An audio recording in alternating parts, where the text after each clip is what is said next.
katika maisha yetu, ili Mungu adhihirishe katika maisha yetu, ili Mungu aonekanike katika maisha yetu.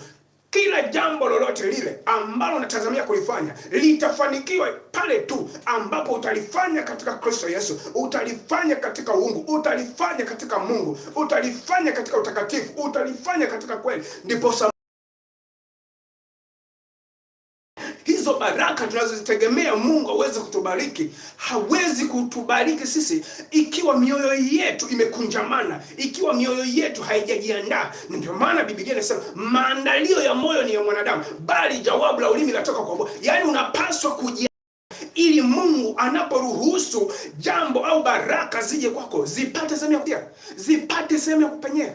Haziwezi kaingia tu kila mahali, lakini ukiwa umejiandaa, uko katika nafasi inayotakiwa, umesimama katika nafasi yako, umekaa katika nafasi yako, umekaa katika targets yako,